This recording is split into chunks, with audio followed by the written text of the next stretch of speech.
British আমলে করা এক প্রত্যর্পণ চুক্তি ঘিরে আবারও শুরু হয়েছে আলোচনা। শত বছরের বেশি পুরনো বন্দি প্রত্যর্পণ চুক্তির আওতায় বেলজিয়াম থেকে হিরে ব্যবসায়ী মেহুল চোকসিকে ফিরিয়ে বিচারের মুখোমুখি করার চেষ্টা করছে প্রতিবেশী দেশ ভারত। বিশ্বের বিভিন্ন দেশে বাংলাদেশের দণ্ডপ্রাপ্ত আসামিরা পালিয়ে রয়েছে। পলাতক আসামিদের ফেরাতে বাংলাদেশ বিভিন্ন সময় চেষ্টা চালালেও খুব কম ক্ষেত্রে সফলতা পেয়েছে। এমন প্রেক্ষাপটে প্রশ্ন উঠেছে, শত বছরের পুরনো ব্রিটিশ চুক্তি অনুযায়ী ভারত যদি পলাতক আসামিদের ফেরাতে চেষ্টা করতে পারে, তাহলে বাংলাদেশও একই আইনে বিভিন্ন দেশ থেকে পলাতকদের ফিরিয়ে আনতে পারবে কিনা। ১৯৩৩ সালে ব্রিটিশ সরকার ভারতীয় উপমহাদেশের সঙ্গে প্রত্যর্পণ চুক্তি করেছিল। তখন ভারত, পাকিস্তান ও পরবর্তীতে বাংলাদেশ সবাই সেই কাঠামোর অংশ ছিল।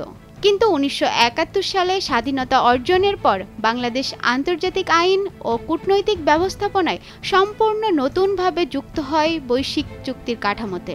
আইন বিশেষজ্ঞরা বলছেন, ব্রিটিশ ভারতের সময় যেসব চুক্তি হয়েছিল সেগুলোর অধিকাংশই ভারত ও পাকিস্তান স্বাধীন হওয়ার পর অনুমোদন করে। কিন্তু স্বাধীনতার পর বাংলাদেশের সরকার পাকিস্তানের চুক্তিগুলোকে আর অনুমোদন করেনি। ফলে সেই চুক্তি বর্তমানে কার্যকর নয়।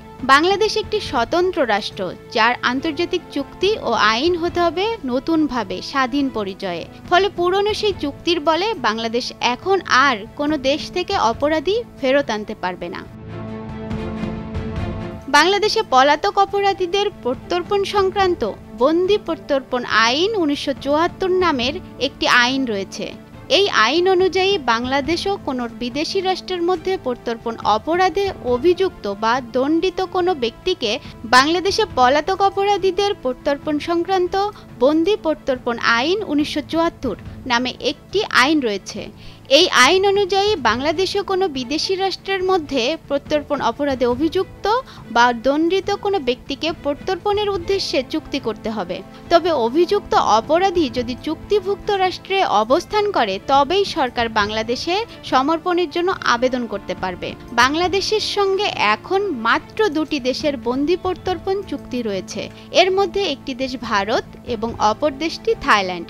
অন্য দেশগুলোর সঙ্গে পূর্ণাঙ্গ প্রত্যর্পণ চুক্তি না থাকলেও কিছু বিশেষ ক্ষেত্রে মিউচুয়াল লিগ্যাল অ্যাসিস্ট্যান্স বা পারস্পরিক আইনি সহায়তার ভিত্তিতে পলাতক আসামি ফেরত আনার চেষ্টা করা যায়। তবে সেক্ষেত্রে প্রয়োজন হয় শক্ত প্রমাণ, আন্তর্জাতিক মানের মামলা পরিচালনা ও মানবাধিকার নিশ্চয়তা। এর আগে বেশ কয়েকটি দেশ যেমন কানাডা, যুক্তরাষ্ট্র ও যুক্তরাজ্য থেকে বিভিন্ন সময়ে অপরাধীদের ফেরাতে কূটনৈতিক প্রচেষ্টা চালিয়েছে সরকার। তবে বাংলাদেশের এসব দেশের সঙ্গে কোনো প্রত্যর্পণ চুক্তি নেই। এর মধ্যে European convention of human rights এর সদস্য দেশগুলো অপরাধের দণ্ড হিসেবে মৃত্যুদণ্ড বিলোপ করেছে। ফলে যেসব দেশে এই বিধান রয়েছে সেখানে তারা কোনো ব্যক্তিকে ফেরত পাঠায় না। এই কারণেই বঙ্গবন্ধু শেখ মুজিবুর রহমান হত্যা মামলার এক আসামিকে কানাডা থেকে ফেরত আনা সম্ভব হয়নি। বিশেষজ্ঞদের মতে, যে কোনো দেশ থেকে পলাতক ফেরাতে হলে দরকার দ্বিপক্ষীয় প্রত্যর্পণ চুক্তি, কূটনৈতিক তৎপরতা এবং রাজনৈতিক সদিচ্ছা। তবে বাস্তবতা হলো, অনেক দেশ, বিশেষ করে ইউরোপীয় রাষ্ট্র ও যুক্তরাজ্য, সেই সব দেশে অপরাধী ফেরত পাঠাতে চায় না যেখানে মৃত্যুদণ্ডের বিধান রয়েছে কিংবা যেখানে রাজনৈতিক হয়রানির আশঙ্কা করা হয়।